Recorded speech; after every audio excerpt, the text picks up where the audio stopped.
Hello my dear friends.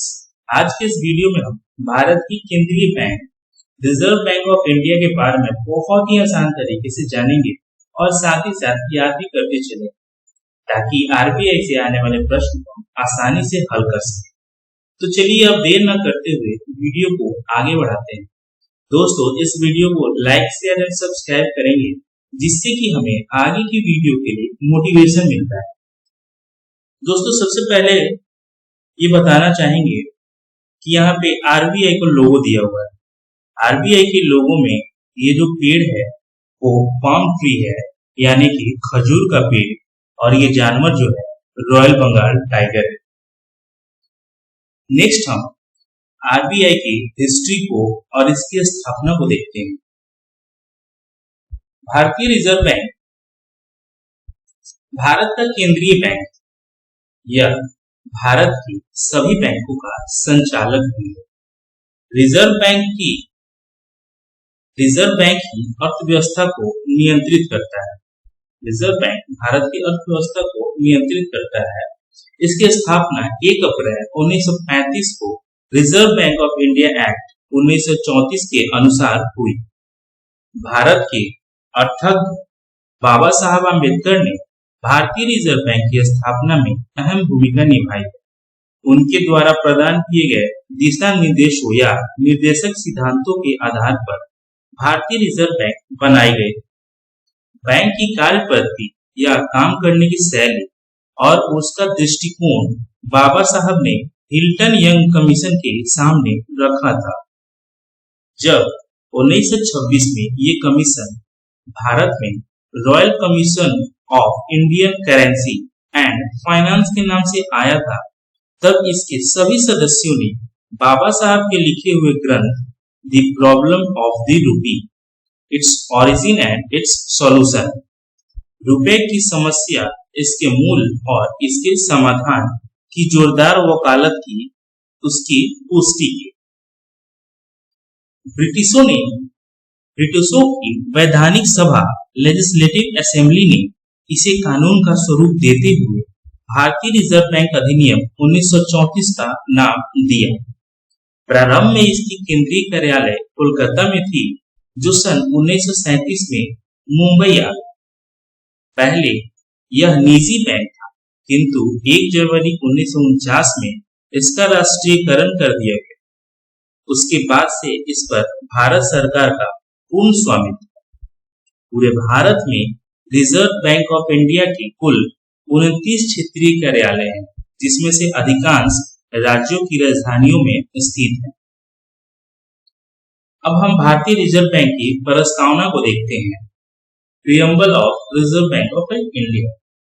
भारतीय reserve bank की प्रस्तावना में बैंक के मूल कार्य इस प्रकार वर्णित किए गए हैं।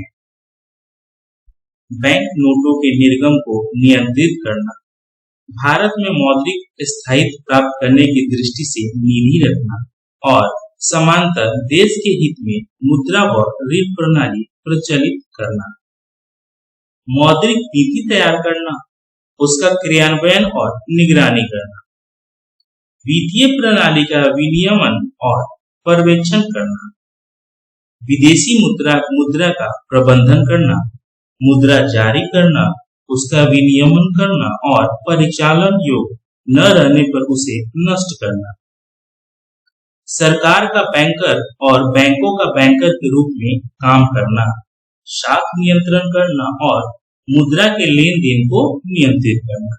ये रिजर्व बैंक ऑफ इंडिया की प्रस्तावना में के मूल कार्य थे। अब हम इसका फंक्शंस को देखते हैं। Function of RBI. मुद्रा जारी करना, इशू ऑफ बैंक नोट।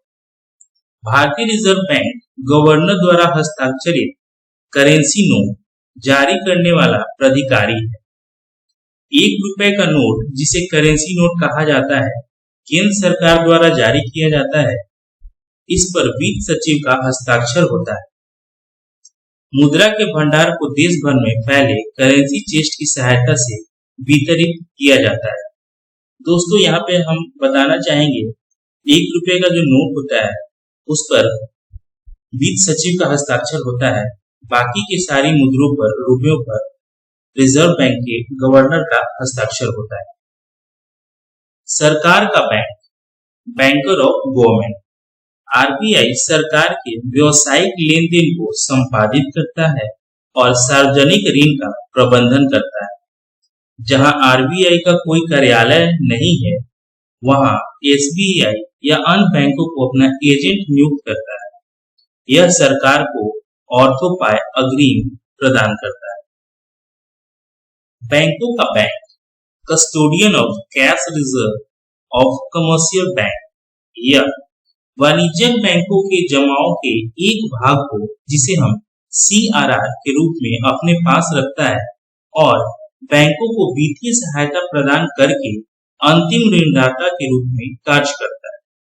यह निर्यात, ऋण पुनर्वित्त, चल निधि समायोजन सुविधा और सीमांत स्थायी सुविधा प्रदान करता है। बैंकों के नियंत्रण, कंट्रोलर ऑफ क्रेडिट। किसी इकाई को जिसे भारत में बैंकिंग कारोबार का संचालन करना होता है, को आरबीआई से लाइसेंस प्राप्त करना पड़ता है। यह बैंकों को अधिनियम की दूसरी अनुसूची शामिल करके बैंकों के नियंत्रण के रूप में कार्य करता है। यह दिशा निर्देश भी जारी करता है, निरीक्षण करता है और प्रबंधन पर नियंत्रण करता है। आगे हम देखते हैं साख के नियंत्रण, central clearance and accounts settlement. RBI bank द्वारा बैंक दर सहित ब्याज दरों को निर्धारित करता है और चयनात्मक साख नियंत्रण के उपाय करता है। इस उद्देश्य के लिए आरबीआई विभिन्न उपकरण जैसे नगद आरक्षित अनुपात में परिवर्तन, प्रतिभूतियों पर मार्जिन की व्यवस्था करके क्रेडिट दिशा निर्देश जारी करना आदि का प्रयोग करता है। यह प्रतिभूतियों की खरीद और बिक्री भी करता है, जिसे खुले बाजार का परिचालन कहा जाता है।